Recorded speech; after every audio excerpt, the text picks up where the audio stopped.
and welcome back to the NgulDumb's podcast. It's been a while, but we are back with an exciting episode.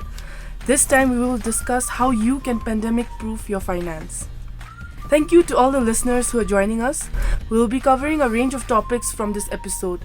But before that, a huge shout out to Radio Valley for providing us the space. Wouldn't have been possible without them, so thank you so much. Today in the studio, we have myself, Tenzin, Phuntsho, hi, and Srijana Hey. from the pilot episode. And we also have two new members, Chimi Sangpula. and Jigme, hi. who are also a part of the Global Shapers Thimphu Hub. So, Chimi, why don't you go first? Give us a little bit of your background story. Tell us where you work, your interests, your goals, and probably share your history or your relationship with money, where it all started. Hello again, everyone. So I work as a digital marketer, but I'm a passionate vlogger. So I vlog under the series Weekends in Bhutan on lifestyle contents like food, travel, and places to explore, especially for people who have a day job like me and who can explore these things only during the weekend. I think my first ever experience with money, or at least trying to manage it, was when I first moved to Thimphu in 10th grade away from my parents. One winter I decided that I wanted to study in Thimphu, so I just packed my bags and came here, and I started applying to school here. I got in, so I started living with my relatives. And then my parents had to give me a monthly allowance, which I had to start budgeting to spend on taxi fares, impromptu class collections, because you used to have a lot of class collections, right? Yeah. And then on toiletries. I think that was my initial starting of love-hate relationship with money, because on one hand, I finally had money in hand that I have control over, but on the other hand, I realized that you spent NgulDumb 20 here on salt, NgulDumb 20 there on toothpaste, and boom, your total bill is 1,000, right? I think that kind of gave me a peek into what I would have to take care of in my adult life. And I think for the first time I realized things that I took my mom for granted, because those are details that you never really take into account. I think that's what I learned when I first moved here. Where did you move from? I was actually studying in Wangdi then. So just like every other girl, I saw Thimphu as this big city, so I just wanted to move here, Nice. So I just moved. Are you from Wangdi? Yes, I am, but I think Same. everybody thinks, are you? Yeah. But I always get calls like Shachop or Hotsampas. Do I look like one? I don't know. It's okay, you're a Bhutanese. At the end of the day. So, Jigme, what about you? So hi, I'm Jimmy. Thanks for having me, guys. My background is in finance, and I studied finance in university, and also worked in finance for 3 years. And now I'm back in Bhutan, working in the construction industry. And my relationship with money, I guess it's interesting because everyone has a relationship with money. I see it as a tool for you to buy convenience and freedom. Anything you do, you can make it easier if you have more money. So I don't have any great stories like Chimi, but yeah, that's basically it for me though. You were just gifted with money. Okay. Yeah, so before we go on with today's episode, we just want to give you guys an update with our podcast. We were supposed to record our second episode, this one, on the 11th of August, but on that day, the entire country went on lockdown. It was a 21 days lockdown, and yeah, I think that just led me into thinking the entire time, how one can, pandemic proof your finance, how one can be secured in terms of your income, your savings, your investments, or even your job, during this whole pandemic and the lockdown. Yeah, so sorry to cut you off, but to bring this episode to life, we've had a lot of discussions and a lot of mock runs. So this episode isn't we've put a lot of thought into it, and we know that a lot of people are going through hard times, but yet we, in our own way, in our small ways, we want to be able to at least create a small impact or like help anyone in any way that we can from this podcast. Yeah. And also like start the conversation just about money and just, about savings, especially. And how having- important it is for us to save if we ever go through another pandemic or a lockdown. True. Exactly. Yeah, so I just wanted to throw out this question to everyone. Like, how has the pandemic or the lockdown affected your employment or your income? And what were your realizations, during the 21 plus days lockdown? So, Srijana, do you want to go first? Okay.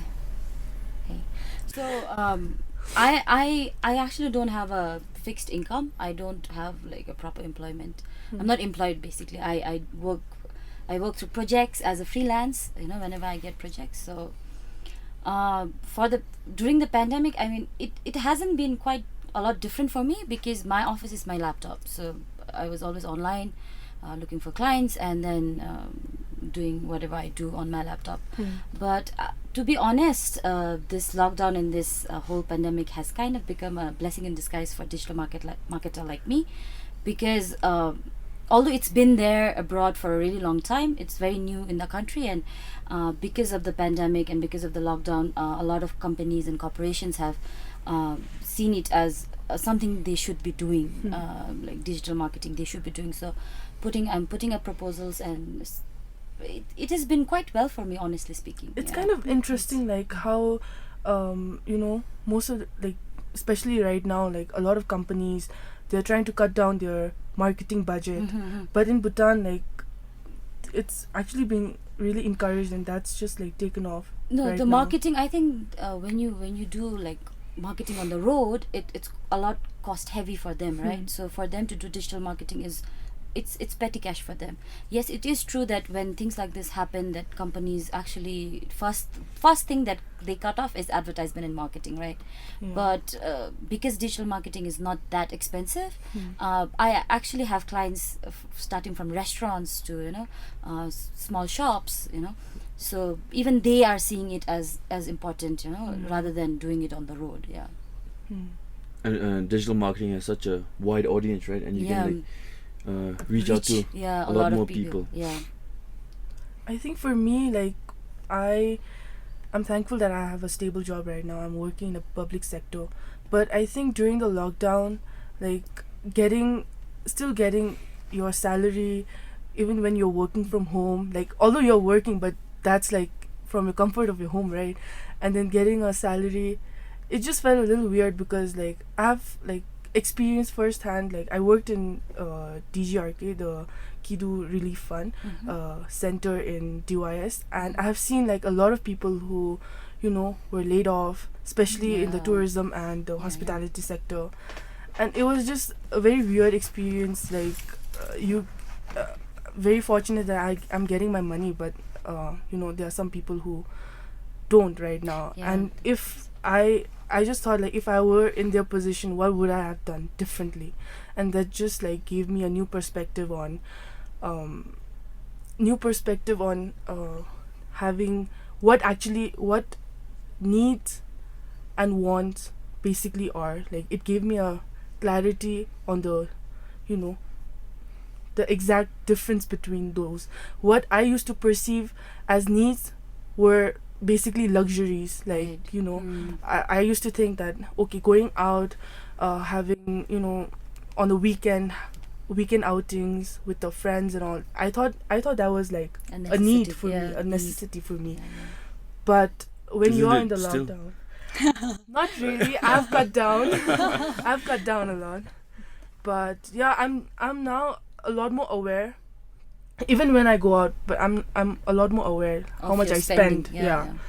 And this lockdown has taught me that. I think I resonate with what you say, like especially with the realization of the needs and the wants. And I think from a marketer's perspective, it would be better if people don't realize that. That's true. But the thing is, like, I work in a private sector too, right? And job uncertainty is a part of that. Mhm. I'm grateful that I work in a telecommunications company, and that's one of the industries that's least hit right now. Yeah. But then the pandemic and then the lockdown has, of course, affected all industries across. Like maybe the extent of effect is different for different industries, right? But then when it's hitting one industry, then people are like losing jobs, and then employers are cutting on allowances, which means people don't have money to spend, right? And they would obviously think about the necessities first to spend on. In the long run, I think if the effect of this pandemic continues and then our job market doesn't really improve and people get laid off more than what they are already, I think It's going to be a disaster. yeah, and even I am going to be on the receiving end of that, you know. True. So from that aspect, I think I have also come to the realization and now have a new perspective on my source of income and then my financial like habits, especially when it comes to like how much I should spend, because then like uncertainty has never like felt to me like I am feeling at this moment. True. Just to jump on your just to add to it, I have cut down on my social expenditure, like social life, expenditures. But I've realized this, that my social media and data consumption has increased a lot more. Yeah. And although it's not like, if you compare the two, it's not much. Like for me, like going out to a restaurant and eating out there, like would be like, that would just like add on to my social like data consumption, right? But then like I think there is not just a monetary factor, but like just consuming a lot of like content, unhealthy amount of content. Like I'm reducing my social outings, but then I'm consuming, like when I'm staying at home, like I have nothing to do, so I'm like usually surfing on the internet. So that's just like Alright, so Jimmy works for the construction, so I think has more effect. Oh, When it- definitely. I yeah. think from a not an individual perspective, but from a very broad outlook, businesses have been like affected very badly. So just starting with the lockdown, when we had 21 days plus of lockdown, so basically no movement, no work, no productivity, anything. So basically, if you're making on average like $30 a month, is basically 21 rupees gone. So you only have $9 left. So that's a huge shock for everyone. So that's basically all your revenue gone. And also the overarching effect of the pandemic, as you know, Bhutan, we've shut down our gates, so it's much harder logistically to now get material. And also especially for the construction sector.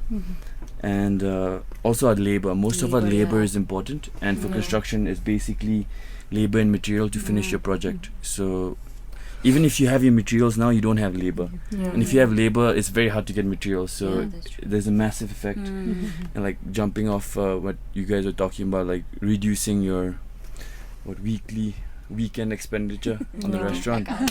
Like I have a few friends running restaurants, and they've spoken about how there's less people now, so they're making less money, so it's affecting everyone, and it's just it's like a domino effect going from one industry to another industry. So that's my 2 cents. What about you, Phuntsho? Do you want to add something to it? no, I'm good. Yeah. I don't have anything. We just want to caveat that we're not experts, and we're learning along with you guys, and hopefully we can learn how to pandemic-proof our finance when the world is burning down together. These are just subjective realizations we have had, I think, within the 21 days of reflections. I don't know. We are NgulDumbs at the end of the day, so we are also learning. For everyone, NgulDumps mean. So we'll just explain a little bit what NgulDumps actually is. So NgulDumb, like the Ngultrum, is our Bhutanese currency. So we took the Ngul from Ngultrum, and Dumb because we are From still the Oxford Dictionary. all the dictionary, Cambridge dictionary, everywhere. That we're dumb about money. We are still learning, and this is something which I think everyone has to, somewhat like learn, because money is actually one aspect of our life that the whole thing revolves around, right? Our life revolves around it. It's a very important aspect. Yeah. So that's why we call ourselves NgulDumbs. Yeah. Okay. Yeah, we needed that. I mean, like, I think all of us were talking on how we have been able to reduce our like outings and then like expenses on social gatherings, right? Yeah. Like, has anyone been able to save? I don't know. Like, I haven't been able to save. I used to have a savings account before, but because of the accident which I had explained in the previous episode, I have actually used all more of my savings. I have actually, what do you say, broken my savings. How do you say it? I think it's broken, right? Yeah. And also because of the supply chain breakdown, some of the cost of goods for certain items have drastically increased. So Yeah. I think some of our savings, For sure. expenditure has also increased from certain items. There are certain house owners who have been kind enough to reduce the rents, but then unfortunately mine hasn't. So murder minds. I think my You want to savings shout has out his name? Yeah, for me, like my savings has been the same, but I have been the money that I have saved from not going out, I've been using that to buy things in the house. Especially like now you have to stock up a lot. Like although like we are not encouraging like you should like hoarding. hoard, yeah, but I think just like 2-3 weeks essentials should be there at your home. So I have been using up my savings on that. I've been Helping your parents Yeah. stock up, yeah. so I mean, for me, like after this pandemic, I did open a fixed account. That's Um, great. I mean, I don't know about the earnings and the money that'll actually go into it, but I did open it, so that's a start. Yeah, please. So what is the fixed account though? So fixed account, like I'm no expert in this, but from my understanding, fixed account is basically every month you put in certain amount of money for a certain period of time, and then you get interest on that every Um, month. every month. Yeah. So No. for me, No, so I think that's recurring account. That's not fixed account. Every month, if you put a certain amount, that's called recurring account. No. Fixed account, You mean a fixed deposit? fixed deposit. Yeah. Sorry. Yeah, I'm Fixed actually talking about fixed deposit. Yeah, Okay. not So- fixed but account. fixed deposit you have to deposit at once. Also a lump sum No. payment? Yeah, Yeah, lump that's sum a lump sum payment. Really? For payment. a certain period of Certain time. period, yeah. and then you get interest. okay. Interest Yeah. on that, yeah, I Okay. think. But Okay, so recurring then- is Recurring, I think you've opened a recurring recurring. account. Yeah. A flexi recurring account? No, recurring. Like it's a I fixed opened amount? the Fixed flexi recurring. as well, but It's a fixed amount. yeah. So it's a recurring account, right? Yeah, so it's called fixed recurring account. Okay. And what Srijana is talking about is flexi recurring account. Yeah. So in flexi you can like put there's a minimum amount, but And then the you can maximum amount, yeah. maximum amount you can put whatever you have on. I think I'm on the same page with Phuntsho. I think during the lockdown, if I've learned anything about anything, then I think it's about savings, Yeah. to have savings, because until now I realized that I have been living my life as if I would have like a continued source of income throughout my life, which now I realize is not going to happen. And until now I have had just one account which usually works as my savings account, my salary account, and then I use it as a current account, And with the convenience of digital banking, I think as long as you have money in your account, you are never really out of cash. So which means you like land up spending more, right? But now I think right after the lockdown, I started segregating my accounts where I have one salary account, which I use as my current account, and I have like banking apps and ATM for that. But I also have like another savings account, and for that I haven't even like made an ATM, and I haven't even registered for like digital banking. I think this is something that I have done right after the lockdown too, and something I would encourage everyone to do so. Okay. Yeah. So now, given that we've talked a lot about like earnings and like having to save money and stuff, we also want to focus a little bit on side hustles, right?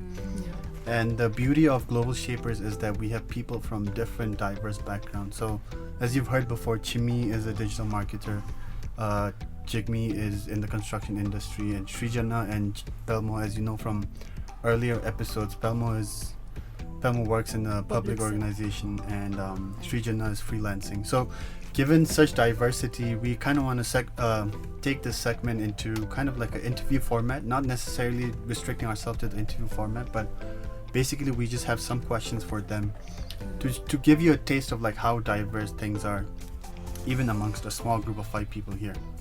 So let's first start off with Chimi, right? You said you're a digital marketer. So, but also one thing that you have, I think you mentioned slightly during the intros, that you have a vlogging series called Weekend in Bhutan, right?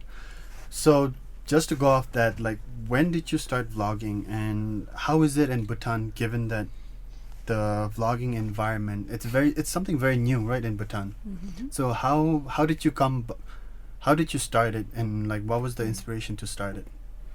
I think like I left my first job in 2017 winter, and that was when I really wanted to do something on my own, right? But then I realized that bootstrapping is not easy, because like I said before, I moved to Thimphu on my own, right?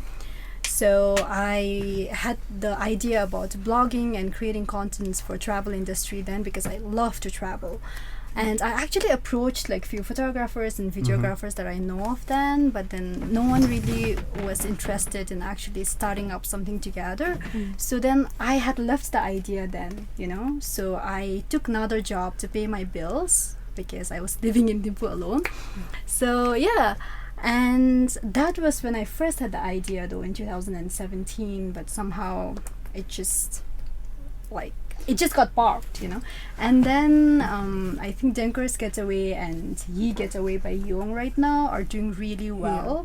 So I think the reception in terms of blogging in Bhutan, I think, has really changed over the last few years in itself, right? If you take into account how well they're doing. Yeah.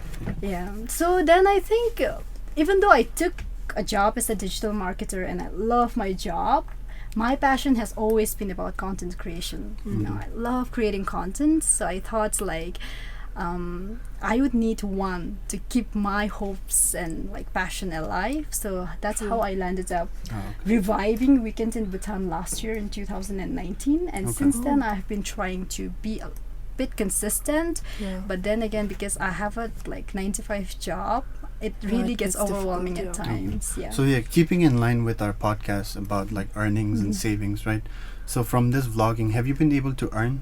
To be honest, in terms of monetary benefits, no. But then because my content focus is on lifestyle content, so I do a lot of collaborations with beauty and fashion retailers especially. So you do get a lot of products, and I think if you want to take into account the fact that you don't have to spend on those products, then I think I'm saving. Yeah, it is definitely and saving. At the same time, because I'm a digital marketer, I also do social media strategies for clients, right? So I think when I do social media strategies for clients, then this blogging is an added advantage, because I can give it to them as a package, you know. So I think that's something that I hope I can capitalize on in the long run. Yeah, so let's pivot a little bit and now move into the construction industry, right? So Jigme is in construction industry. I mean, he mentioned before that he actually worked in finance for 3 years before actually coming to construction industry. Just to get a sense of like what was happening, why you decided to like transition from a finance industry to a construction industry. Especially, I'm guessing that the work that you were doing in finance was out of country, right? It wasn't in Bhutan. So what made you come back to Bhutan and start and like work under the construction industry? Very deep questions. So I was working in finance, and I was working in Sydney. It was a very fulfilling job, I guess. I learned a lot, met a lot of amazing people. But I would say the career change was a lot more of a personal decision for me, because I was out of the country for like 6 years in total, and I only came back once every 3 years. So when I came back last summer in 2019, I came back, I saw so much development in our country. When I left Thimphu, there was lots of paddy fields in Babisa and the sewage treatment thing, and now there's buildings everywhere in Taba, there's buildings in Babisa, there's buildings in Kasatabju, there's buildings basically everywhere. But and also more than the buildings, I met my parents, my father, they looked much older. I met my family, everyone's grown older, they're wearing glasses now, so I was like, wow. So it was much more of a personal decision, and I made the decision to come back and at least spend some time here while I'm still young. I think relatively still young, when I can still make the decision to go back and work in finance again. But I thought it'd be nice to come back, learn more about my country, work with my family, meet my friends again, and reconnect. So that's basically why. So construction industry has been hit the hardest in terms of like the industries because of COVID. And you touched upon this a little bit in terms of like the materials and the labors, having shortage of that here in Bhutan. Is there any other aspect of construction industry that has also been like drastically affected by COVID, especially in terms of like earnings and like getting new job? Because in Bhutan, construction industry is mostly driven by government government projects, expenditure. right? But now that the government lacks the finance or the money, how has it been? So I can't comment on it too much because I don't know what the government's current capital expenditure is, because I think if for us to get out of an economic recession, we need to increase the expenditure. So especially for Bhutan, we'll probably need to increase the capital expenditure. So hopefully we get more job in the construction industry. But also because of, I touched on before, shortage of labor and shortage of material. Because of shortages, when you have shortages in the market, the prices increase as well. So we'll have effects. The laborers are going to charge you more for work done before. And materials, demand and supply. Yeah, you get for 10 rupees, now they're going to charge 20. And it's just not about the price increase, it's about getting the labor and the material as well. And also when you don't have work, it's basically zero revenue. So and it's all of us, construction. I mean, I think even worse for hotels right now because they have zero tourists. And travel companies. And also with construction, like construction is very time intensive, right? Like you have to be there on the site, like looking after the work 24/7. So taking that into account, like have you been able to do any side hustles other than your construction work? How has it been? I guess it's different for me because I don't have a 9 to 5. It's basically when you're in business, you do have to be on site. So I have not been doing any side hustles, sadly. But I've been thinking about other projects that I do want to start. And also right now I'm completely focused because I'm very new to the industry as well, construction. It's only been a year, and for me to start other things, I think will be unfair. So I'm just focusing and learning right now. I want to caveat that I am not an expert and I'm still learning a lot in construction. So. Not spreading yourself too thin, right? Like, let's move on to Pelmo, who works in public sector, right? And from your job, like public sectors, that's one industry that hasn't been hit the hardest in terms of your basic salary because of COVID. Taking that into account, and taking also into account the fact that because of lockdown and all this COVID restrictions, there aren't much social gatherings, not as intensive as before pre-corona. Has this been helping you save money? I think I touched upon that like before as well. Yeah, you did a little bit. Yeah. So I definitely have been saving a lot, thankfully, because like I'm getting a stable income now. But like I said, my social expenditure has reduced a lot, and I'm a lot more aware and conscious of my spendings. But I think when you're staying a lot at home, like during the lockdown, like we had to stay at home, right? And then because you're staying at home and you can't go out, there was just a ripple effect of not spending a lot outside, and not going out with your friends a lot. But when you're staying at home, I think you use you don't have much to do. You're working from home, so your data consumption just like increases. And for me, like I feel like social life expenditure and your social media and data consumption expenditure, they're just inversely proportional. Like if you don't go out, then you'll be staying in, and when you're staying in, you'll be using a lot more data, right?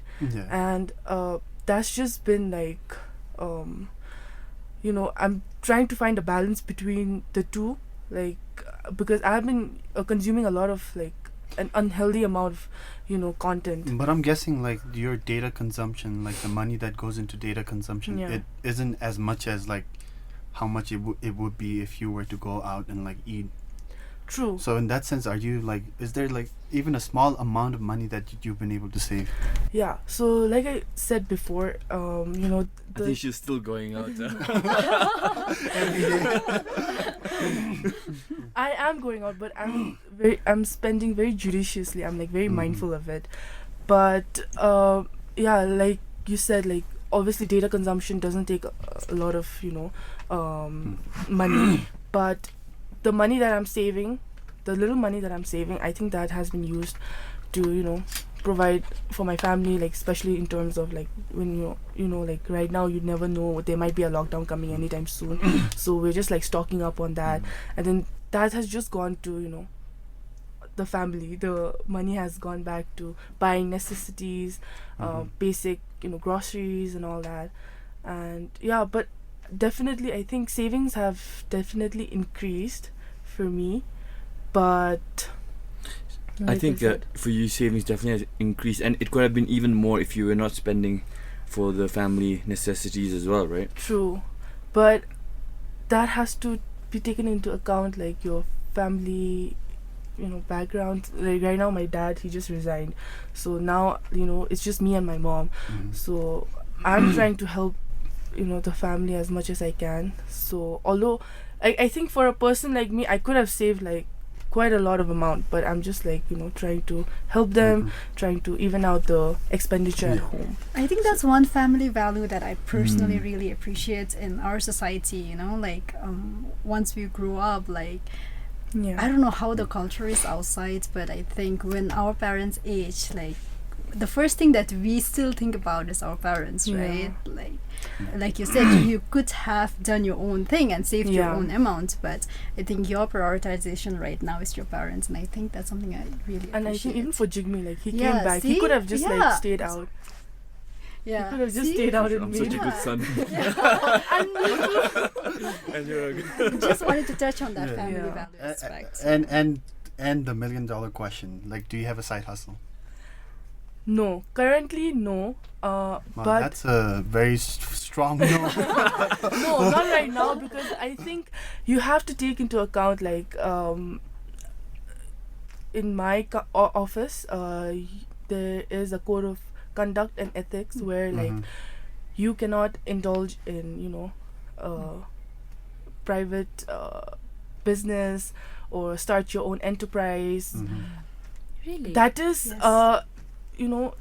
considering the fact that you're not doing it during the office hours. But in terms of RCSC, what I have heard is you're not allowed to do anything at all. But then So you can do it outside office hours? yes, I think can you do cannot, if I like know it right, you cannot have like a business or anything licensed under your name, right? If you're True, in the but public if- sector or something like yeah, that. yeah, true. Yeah. But then the thing is, if you are doing the business and if you are taking the revenue, even though it's under someone else's license, But that doesn't, yeah. like. I But- think you can do it as long as you don't get caught.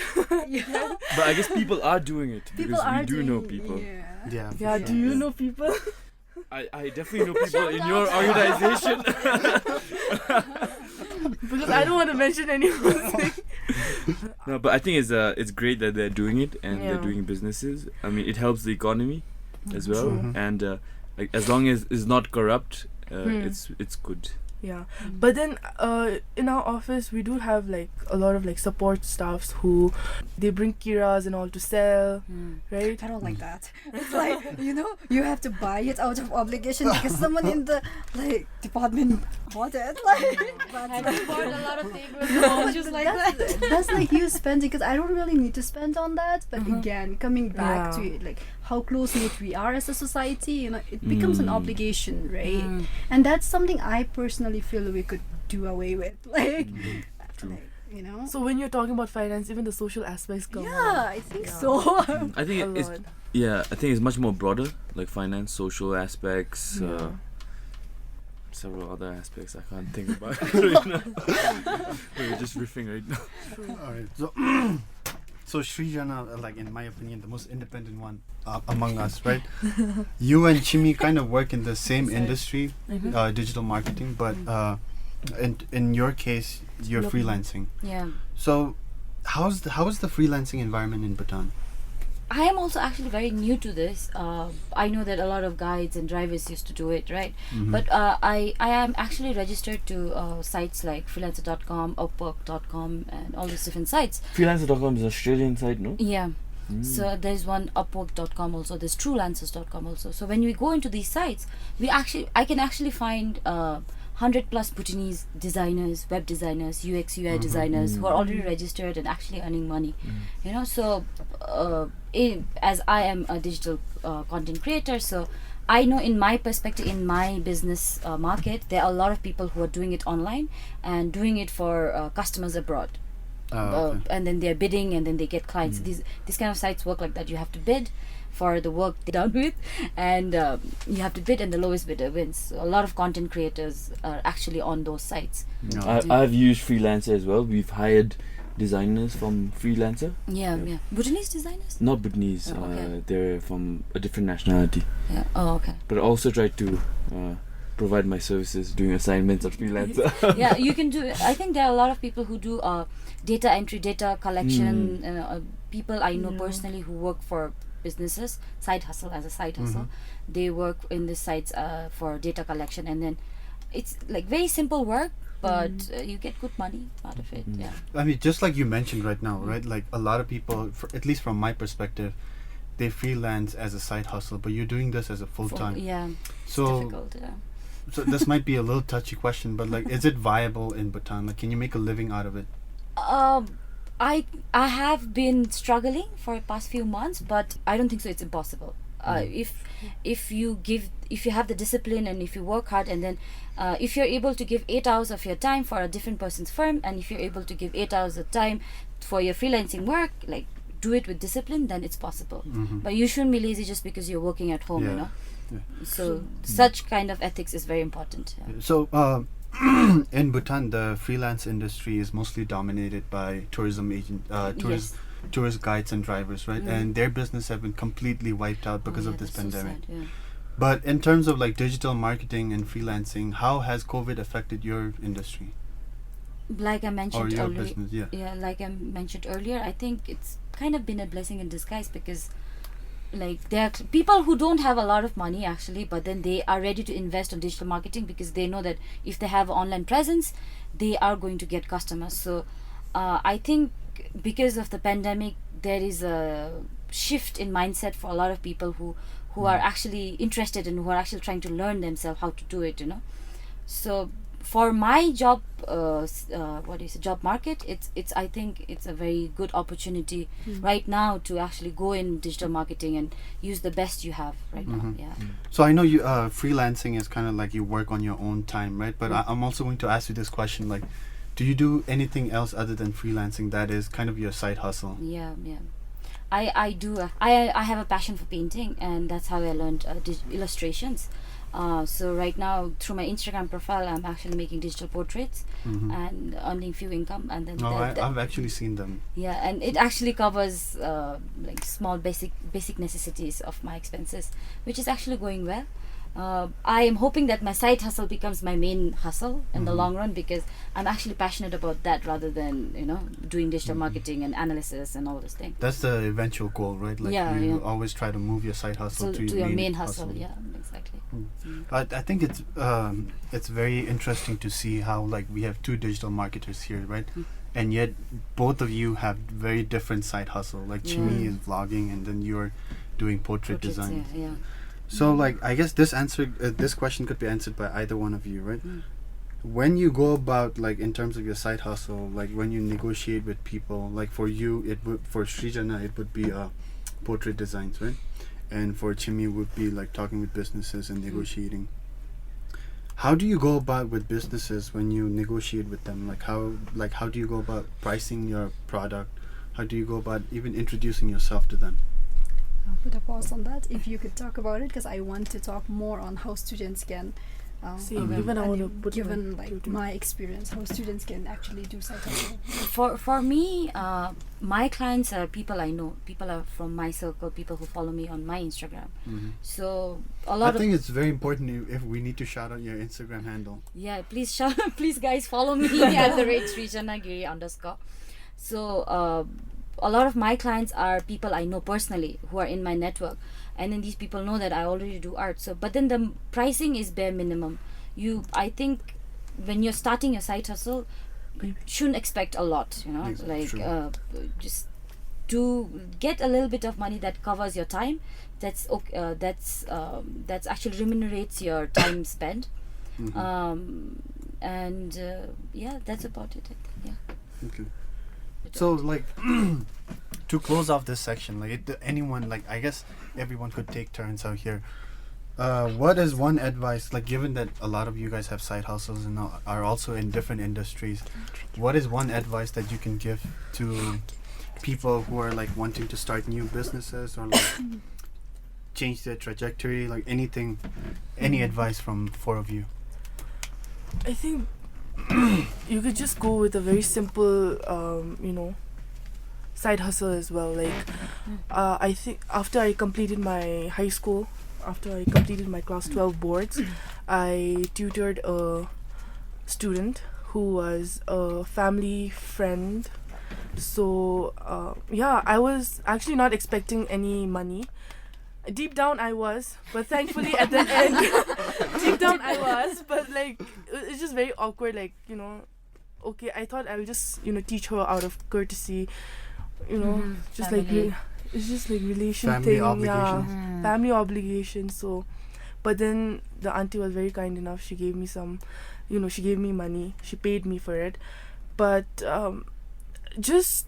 I think side hustle is just not about money. I think like from that experience, I got to know, I was not really good at teaching. So for me, it was like, no, I can't be a teacher. I have no patience at all. So that was like a learning for me. Yeah. Even though money was definitely a part of it. But side hustle doesn't always have to be like just like having to earn money. Obviously, some people they are they are like they want to earn extra money. But for me, it was a lot more like a learning experience. Yeah. But I think to start off your side hustle, if you really want to have a side hustle, tutoring is one option to go for, and I think it's a great opportunity if you can teach kids and get remunerated for that. Yeah, that's one of the easiest. Yeah, the easiest side hustle anyone in Bhutan. could do. Yeah, I think to me, like having a side hustle personally is important because in my experience I have learned that if you have a side hustle, then like you have a lot of, like Jigme said, freedom to play around with your finance. Yes. You see, True. when you are depending solely on one source of income, right, you always have to compromise on what you need to get done and what you want to have, like but having a side hustle, it's more about like, if you have a 9-to-5 job, then you could do a lot more about savings right from an early age, True. because once you hit 50, 60, like you have to think about those retirement plans as well, right? Because I think that us Bhutanese don't really think about our retirement plans. So that's something that you can think about, and side hustles could be something that the money that you get from side hustles could be something that you use to spend on everyday expenses. And it also comes, I think, as a habit right from an early age, because for me personally, when I first moved to Thimphu in 10th grade, like my parents had to pay extra, right? If I had stayed with them, they wouldn't have to incur costs separately for me, but then because I decided to move here, they had to incur that cost. And I loved reading books, and I wanted to have those Harry Potter hardcover books. Hardcovers. It was like Very expensive. 3,800 or something at that time, but I couldn't afford it, and I didn't want to ask my parents for extra money, right?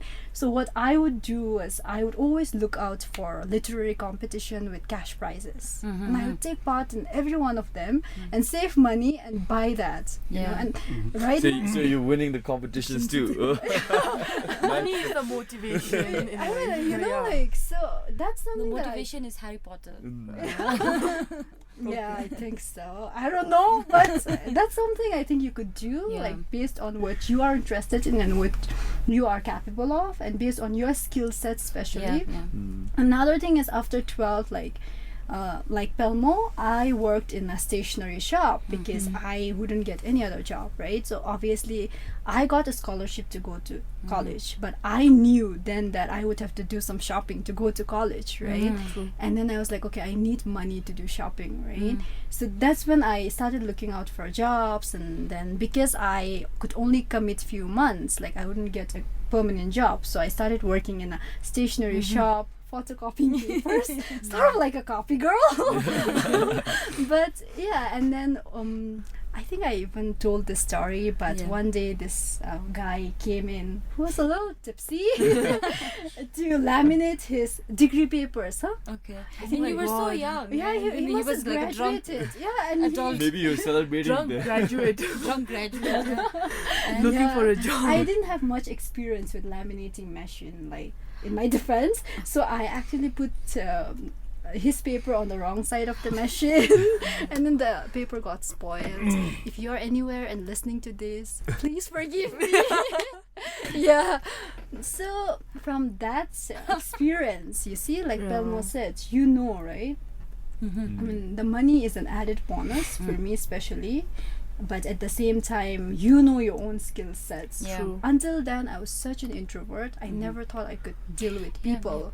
But being in sales, you have to talk to people, and you like deal with every kind of person. I think side hustles are important because I mean, if you do side hustles, I think you become more confident, and then because it's your baby, like it's your work, right? You have the creative freedom to work around and learn. You know, when you have a 9-to-5 job, you are kind of restricted based on the client and like what they want you to do. But when you have your own side hustle, something, and people do side hustles based on what they're passionate about. Like you are passionate about vlogging and content creation, and I'm sure you have the more freedom and liberty to work around your content rather than working for your firm, right? So I think for confidence and for the creative freedom and experience, of course, for that also I think people should be doing like having at least one side hustle. And also side hustle kind of brings this concept of how you can increase your disposable income. So disposable income for everyone out here and the listeners is basically your income after your taxes, your spendings, I mean not spendings, your rent and expenditures, utilities. everything, and then that's the income basically you'd be spending or you'd be saving or investing. So it's very important to even increase our disposable income. And in Bhutan, I feel like people just think of savings, but savings won't increase your wealth. I mean, you have to increase your source of income, and that's where side hustle comes in. So that's also very important.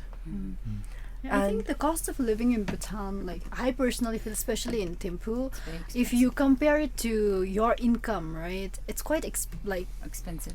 high. I think those were our experiences, I think, like of trying to at least make money even when we were in high school and I think lower secondary school days, and right now what we are trying to do, even though we have like a day job, but then I think if you are a student or if you are working, like I think what could be few of the side hustles that we can take up other than this? I think we can have lots of broad side hustles, but as an individual, like first thing you can do is look at your skills, right? Especially for me, I worked in finance and accounting, so you can sell that skill. So accounting, so you did marketing, you can sell maybe your marketing skills. If you're a lawyer, you could sell your legal skills, because everyone needs these types of services, and there's other things you can do as well. As simple as dog sitting, babysitting, working as a bouncer or a bartender, as a sales girl during weekends. Yes, exactly.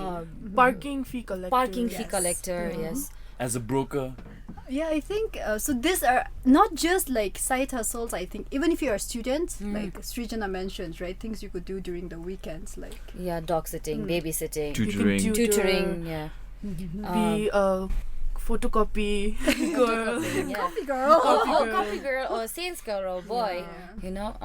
And in this day and age, you can probably just go to Freelancer and see if there are any jobs Jobs you can online, do. yeah. Yes. And now because of the pandemic, corona, people are making masks at home, so they're selling that. If you're a musician, you can make your own beats and sell it online. Yeah. If you are an artist, you can paint people's jeans and jackets or masks and then sell it to them. You know, whatever skill sets you have, I think that Yeah. matters, and then you can just like channel it out.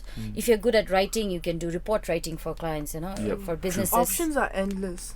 You just have to To be very approach, determined. you should Yeah. be able to approach people. Yeah. Yeah. Yes.